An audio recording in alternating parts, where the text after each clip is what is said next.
The other day, my mom told me, you gotta tone it down with the videos. She sees my stuff on YouTube. I post to my Facebook page occasionally. She says, like your dad, you always gotta be, out there with your opinion, and like just confrontation, and like you're seeking attention or something. And I didn't think much about it then, about why I do this. I never really have for that matter. But it's because I was kind of known why. But I never really thought about it. I was talking to somebody today on Twitter, Matt, videos to you and my mother in a way.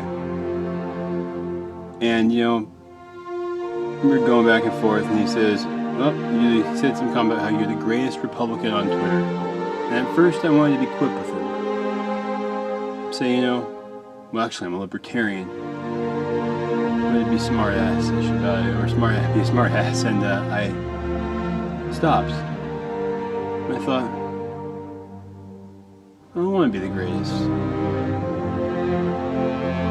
don't care about that. And that brought up what my mom said about why I do this in my mind, and I thought about it, and I was like, that's an easy question for me. I don't do this for me. I don't do this for anything that I could benefit from. Some of the things I say, as a matter of fact, could land me in a hot spot. But I will say what I believe. Because I refuse to be scared of my government and fear it. Because we have the right as American citizens to say what we want. And that is part of why I do this. I do this for the idea. The idea that is America. This shot in the dark that a couple hundred years ago some men took. With only a third of the country behind them. But they knew it was right. They knew that humans deserved to be listened to and treated fairly. And they succeeded. And they gave us this country, beautiful country that we now see disintegrating in front of us. We see divisiveness between ourselves, in our own party, in between parties, when both parties are really the same. Same in at least one way, they're both broken. But this American idea is so strong and so powerful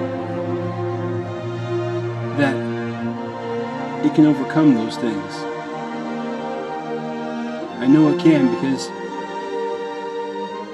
hundreds of thousands, if not millions of American men have fought and died for nothing more than the idea that is our country. They have laid down their lives at the tree of liberty to renew it. And I hate to say it, but we are in desperate need of renewal right now. Our Constitution is in shambles. Both sides of the aisle think it's okay to violate it. And the American people aren't even educated about their founding documents.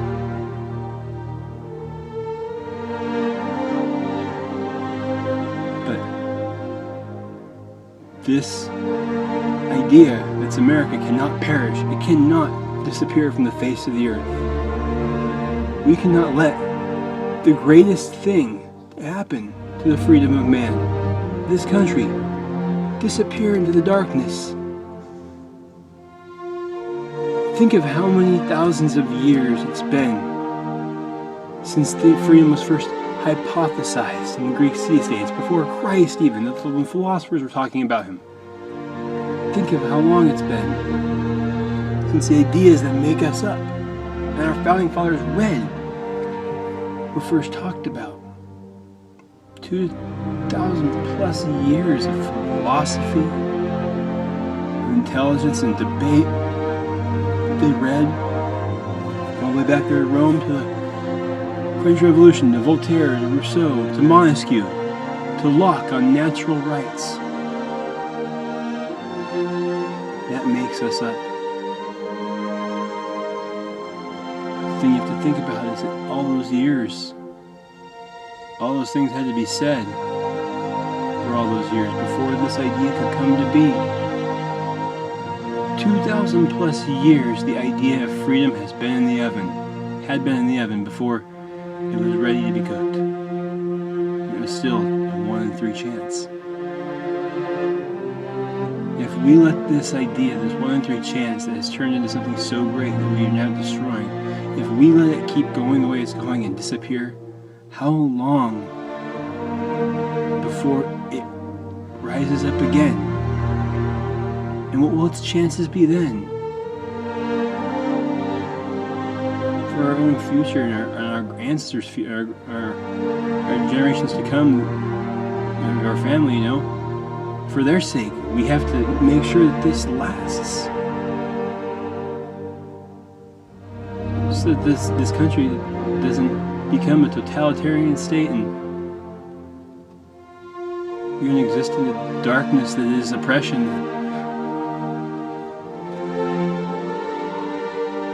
For who knows how long.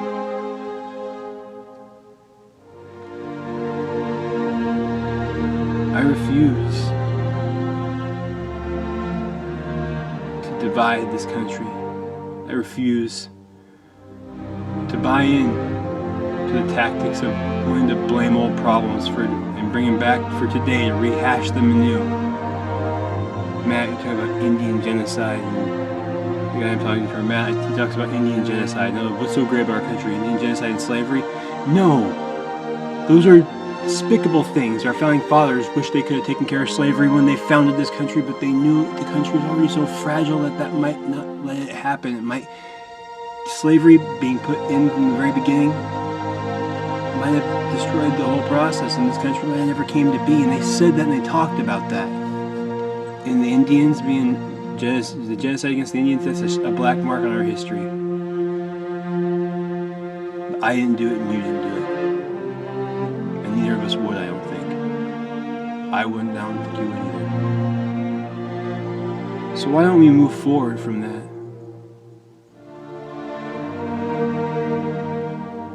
Matt, because everybody's going to see this video, but this guy says he's a prisoner of hope. Prisoner of hope? Matt, you can't be a prisoner of hope, buddy.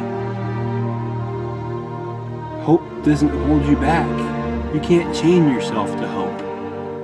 Hope in its very nature is a word that is concerned with the future tense, not the past or the present. You hope for something. You want something. I hope our country changes back to what it was founded on. We renew our principles that we were started with that made us great, and made us eventually realize that things like slavery were wrong. Even though they knew it from the beginning, it was the ideas they had were powerful enough that evil thing could not last forever. You can't chain yourself to hope. Because hope will lift you up. Instead of being a prisoner of hope, be a fighter and defender of freedom. Freedom is hope's home. You can't have hope unless you got a place for it to live. In America here, we have freedom. We're losing it. We have to get it back. Now. But we have a home. We can make a stronger home for hope. But if you don't have freedom, how can you hope for a better future? Matt, whatever it is you're chained to, whatever it is you're a prisoner of, it's not hope. It's that black thing that makes you bring up slavery, genocide, things in our past that nobody is proud of. want to talk about like white entitlement or white whatever. It's like, and bring race into the issue. Let go of that. Let go of that hate. Why do you want to rehash that? That's not hope. You're not a prisoner of hope. Because that's something else that you're chaining yourself to. I'm not going to have this conversation with you on Twitter. That's why I had to make the video. Because you had to know that there's something more. This country does have a greatness to it. You have to open your eyes and see it. The natural rights that God gave you. You don't believe in God. Our founding fathers put it in the Declaration like that to let everybody know that you don't believe in God. Those rights you have when you were born, and they're not given to you by the government. They can't have the constitutional amendment that they can pass that could take them away, because that will go against the very essence of what you're founded on. No, they are yours from the second you breathe until the last breath you take. That is what's great about our country. That is the idea of America. That no matter what color you are, even if your ancestors were slaves, it doesn't matter. Because as a free man, you can, without government help or anything, become as successful as your drive like wants you to be. Will take you. You can be a success. You can go as far as your drive will take you. It's as far as you can go. And if you got drive that doesn't stop, you can go forever. Continually succeed in life. Just to a certain point. If that's how motivated you are. And what class you are, that's irrelevant. In America, you can start with nothing. And you can end up with everything. And you can lose it all. And if you work hard, you can get it back, buddy. Just like we can get our freedom back. Just like we can get back the idea that this great place that you want to drag through the past and the muck that we've already traveled through, we can get the idea that it was founded on back. Let me tell you, then you'll see something special. Then you'll see the American people unleashed. I'm Chuck Burns for the USA, and I'm for America. And I will not let us go quietly into that night. I will see the inside of a wooden box before that happens. So oppression, tyranny, just come to my door first, because you know what we'll have to do. We can work it out right there. If you get past me, you can go after whoever else wants to try and stop you. Put me first. Thank you everybody for listening. Thank you for giving me your time, because I can't give it back. So thank you for listening to me in that time.